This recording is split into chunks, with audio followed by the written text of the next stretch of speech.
श्री शिवाय नमस्तुभ्यम। देखिए, जब भी जीवन में आपके अनुकूल कुछ भी ना चल रहा हो, परिस्थितियां आपके विपरीत चल रही हो, ना ही आपके पास धन रुपया पैसा की प्राप्ति हो पा रही हो, ना ही आपका व्यापार अच्छे से चल रहा हो, ना ही आपके मेहनत करने के बावजूद भी आपको नौकरी प्राप्त हो पा रही हो, तो गुरु जी ने कहा कि चाहे जितनी विपरीत परिस्थितियां चल रही हो, चाहे शरीर रोगों से घिरा हुआ हो, चाहे किसी भी प्रकार की समस्या जीवन में बनी हुई हो, सिर्फ एक शमी पत्र से आपको एक ऐसा विशेष उपाय करना है जो आपकी पूरी परिस्थिति को बदल कर रख देगा, धन धान्य की प्राप्ति करवाएगा, रोगों का बीमारियों का अंत करेगा और आपके जीवन में भी सुख समृद्धि तथा वैभव की प्राप्ति होगी। ये एक शमी का पत्ता आपके भाग्य को चमकाने के लिए है। तो चलिए जानते हैं इस विशेष उपाय के बारे में, लेकिन उससे पहले एक प्रार्थना।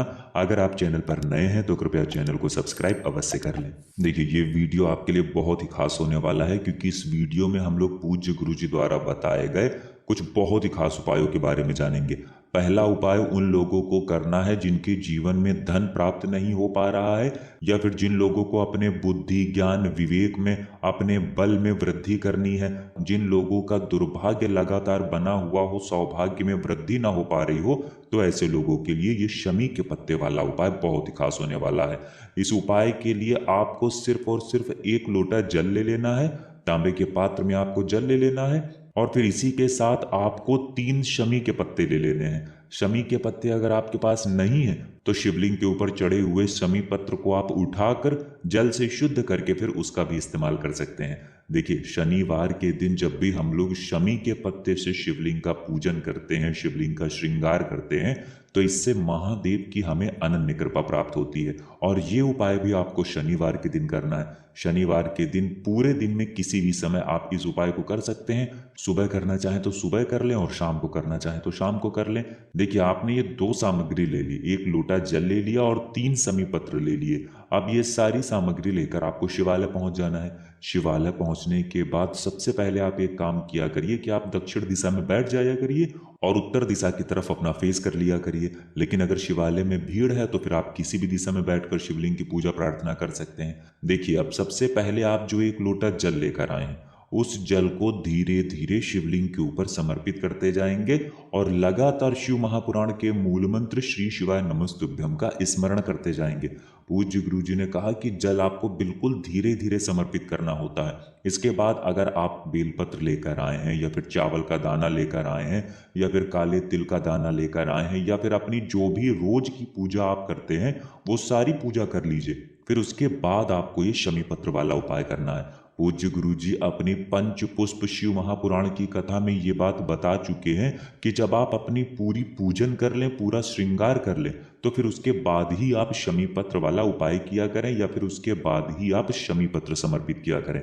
अब देखिए, आप जो 3 शमी पत्र लेकर आए हैं, उनमें से एक शमी पत्र को आप जलाधारी के बिल्कुल आगे वाले स्थान पर रख देंगे, जहां से जल नीचे गिरता है। उस स्थान पर रख दीजिए और श्री शिवाय नमस्तुभ्यम मंत्र का स्मरण कर लीजिए। फिर इसके बाद दूसरा शमी पत्र आपको शिवलिंग के ठीक पीछे रख देना है। शिवलिंग के जो पीछे साइड का हिस्सा होता है, वहां पर दूसरे शमी पत्र को समर्पित कर दीजिए और इस शमी पत्र की डंडी बाहर की तरफ रहेगी। पहला शमी पत्र जो आप समर्पित करेंगे उसकी डंडी भी बाहर की तरफ रहेगी। सामने आपको दोनों दिखाए जा रहे हैं, ये जैसे समर्पित किए गए हैं ठीक ऐसे ही आपको समर्पित कर देना है और श्री शिवाय नमस्तुभ्यम मंत्र का स्मरण कर लेना है। इसके बाद आप जो तीसरा शमी पत्र लेकर आए हैं उसको शिवलिंग के ऊपर समर्पित करते हुए आपकी जो भी मनोकामना है उस मनोकामना को बोल देंगे। अगर आप धन प्राप्ति के लिए ये उपाय कर रहे हैं तो धन प्राप्ति के लिए बोल दीजिए, या फिर अपने बुद्धि ज्ञान विवेक के लिए इस उपाय को कर रहे हैं तो उसके लिए बोल दीजिए, या फिर अपने शरीर में बल के लिए इस उपाय को कर रहे हैं तो उसके लिए प्रार्थना कर लीजिए। जो भी आपकी प्रार्थना है वो महादेव से बोल दीजिए और उसके बाद आपको ये तीसरा शमी पत्र शिवलिंग के ऊपर समर्पित कर देना है। तीसरे शमी पत्र की जो डंडी रहेगी वो जलाधारी की तरफ रहेगी। सामने जैसे दिखाया जा रहा है ठीक ऐसे ही आपको समर्पित कर देना है। इसके बाद वहीं शिवलिंग के सामने थोड़ी देर बैठकर श्री शिवाय नमस्तुभ्यम मंत्र का स्मरण करते हुए आपको वापस अपने घर आ जाना है। गुरुजी ने कहा कि जो भी व्यक्ति शनिवार के दिन इस शमी पत्र से शिवलिंग के ऊपर यह विशेष उपाय कर लेता है तो महादेव उसके जीवन में चल रही धन की समस्या को हमेशा के लिए समाप्त कर देते हैं और उसके जीवन में बल बुद्धि ज्ञान विवेक की भी प्राप्ति होती है। अगर माता पिता अपने बच्चों के लिए इस उपाय को करना चाहते हैं तो वे भी इस उपाय को कर सकते हैं, या फिर बच्चे स्वयं अपने लिए इस उपाय को कर सकते हैं। लेकिन इस उपाय को आप शनिवार के दिन जरूर करिएगा। अब जानते हैं गुरुजी द्वारा बताए गए दूसरे खास उपाय के बारे में। ये उपाय बहुत ही छोटा है और ये उपाय आपकी मनोकामना को परिपूर्ण करने के लिए है।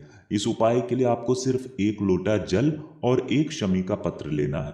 शमी पत्र आप शिवलिंग के ऊपर चढ़े हुए जो शमी पत्र होते हैं उनमें से कोई भी एक शमी पत्र उठाकर जल से शुद्ध करके उसका इस्तेमाल कर सकते हैं, और तांबे के लोटे में आपको अपने घर से जल ले लेना है। सिर्फ ये दो सामग्री लेकर आपको शिवालय पहुंच जाना है। ये उपाय भी आप सुबह से लेकर शाम तक किसी भी समय कर सकते हैं। देखिए, जिन लोगों की मनोकामना बहुत दिनों से परिपूर्ण नहीं हो पा रही है, बहुत सारे उपाय कर चुके हैं, व्रत रख चुके हैं, कई प्रयास कर चुके हैं, महादेव से प्रार्थना पर प्रार्थना लगातार कर रहे हैं, लेकिन उनकी मनोकामना परिपूर्ण नहीं हो रही है, तो गुरु जी ने ये उपाय अपनी पिछली महाशिवरात्रि की कथा में बताया था। जो पिछले साल की महाशिवरात्रि में कथा हुई थी उसमें ये उपाय बताया था, और माता पार्वती को प्रसन्न करके तथा महादेव को प्रसन्न करके शिव और शक्ति वाला ये उपाय आपकी मनोकामना को जरूर परिपूर्ण कर देता है। इसलिए इस उपाय को आप बहुत ही ध्यान से समझिएगा। देखिए, सबसे पहले आप जो एक लोटा जल लेकर आए हैं उस जल को धीरे धीरे आप शिवलिंग के ऊपर समर्पित करते जाइए। धीरे धीरे समर्पित करते हुए आप लगातार श्री शिवाय नमस्तुभ्यम मंत्र का स्मरण जरूर करिएगा। इसके बाद आप जो एक शमी पत्र लेकर आए उस शमी पत्र को अपने हाथ में पकड़िए और महादेव से अपनी मनोकामना बोल दीजिए। अगर आप अपने जीवन में धन को लेकर, रुपए पैसों को लेकर बहुत ज़्यादा परेशान हैं तो उसके लिए प्रार्थना कर लीजिए। आपका व्यापार अच्छे से नहीं चल रहा, व्यापार ठप हो चुका है, बिल्कुल बैठ गया है, व्यापार में तरक्की नहीं हो रही है, तो उसके लिए प्रार्थना कर लीजिए। या फिर आप कई सालों से सरकारी नौकरी या प्राइवेट नौकरी के लिए प्रयास कर रहे हैं लेकिन आपको नौकरी नहीं लग पा रही है, या फिर किसी भी प्रकार की आपकी मनोकामना है, तो उस मनोकामना को महादेव के समक्ष बोल दीजिए। और फिर ये एक शमी पत्र आपको शिवलिंग में जो माता पार्वती का हस्त कमल होता है वहां पर आपको टच करा देना है। देखिए, इस शमी पत्र को अभी आप अपने हाथ से छोड़ेंगे नहीं। इस शमी पत्र को यहाँ माता पार्वती के हस्त कमल में रखिए और इसको अभी पकड़े रहिए। पकड़े पकड़े आपको फिर से अपनी मनोकामना बोल देनी है, और फिर उसके बाद यहाँ से उठाकर इसको शिवलिंग के ऊपर रख देना है। ध्यान रखिएगा, जब आप नीचे माता पार्वती के हस्त कमल में रखेंगे इस शमी पत्र को, तो आपको अपनी मनोकामना दोबारा बोलनी है और ये शमी पत्र आपको छोड़ना नहीं है, अपने हाथ से पकड़े रहना है। फिर इसको उठाकर शिवलिंग के ऊपर रख देना है, यानी समर्पित कर देना है। गुरुजी कहते हैं कि जो भी व्यक्ति शनिवार के दिन इस विशेष उपाय को करता है उसकी मनोकामना महादेव की कृपा से बहुत ही जल्द परिपूर्ण हो जाती है। तो दोस्तों, इस विशेष उपाय को आप जरूर करिएगा।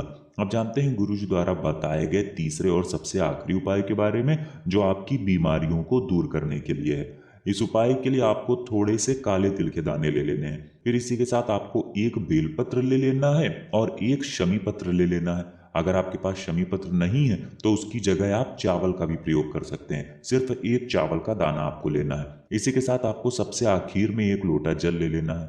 अब ये सारी सामग्री लेकर आपको शिवालय पहुंच जाना है। देखिए, शिवालय पहुंचने के बाद सबसे पहले आप जो काले तिल के दाने लेकर आए हैं उनको शिवलिंग के ऊपर समर्पित कर दीजिए और हाटकेश्वर महादेव का स्मरण कर लीजिए। इसके बाद आप जो एक बेलपत्र लेकर आए हैं उसको भी इन्हीं काले तिल के दानों के ऊपर समर्पित कर दीजिए और हाटकेश्वर महादेव का स्मरण कर लीजिए। ध्यान रखिएगा, बेलपत्र की चिकनी साइड का हिस्सा नीचे की तरफ रहेगा और बेलपत्र की डंडी जलाधारी की तरफ रहेगी।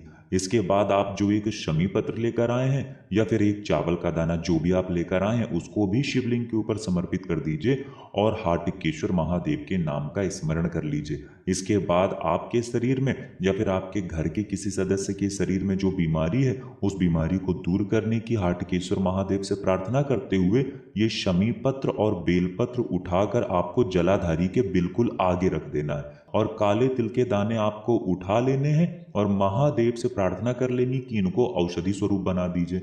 इसके बाद आप जो एक लोटा जल लेकर आए उसको धीरे धीरे शिवलिंग के ऊपर समर्पित कर दीजिए और ये काले तिल के दाने लेकर आपको अपने घर आ जाना है। इन काले तिल के दानों में से 2-2 या 4-4 काले तिल के दाने आप रोज ग्रहण करते जाइए, यानी रोज इनका आचमन करते जाइए और हाटकेश्वर महादेव से प्रार्थना करते जाइए कि मेरी बीमारी को दूर करने की कृपा करें। जितने दिन भी, 2 दिन, 4 दिन या हफ्ते भर, जितने दिन भी ये काले तिल के दाने चले उतने दिन इनको ग्रहण करते जाइए और हाटकेश्वर महादेव से प्रार्थना करते जाइए। गुरु जी ने कहा कि शनिवार के दिन हाटकेश्वर महादेव का किया गया ये उपाय आपके शरीर की बड़ी से बड़ी बीमारी को बहुत ही जल्द समाप्त कर देगा। तो दोस्तों ये थे पूज्य गुरु जी द्वारा बताए गए कुछ बहुत ही खास उपाय। अगर आपको जानकारी अच्छी लगी हो तो वीडियो लाइक करिएगा। मिलते हैं फिर एक नए वीडियो के साथ। श्री शिवाय नमस्तुभ्यम।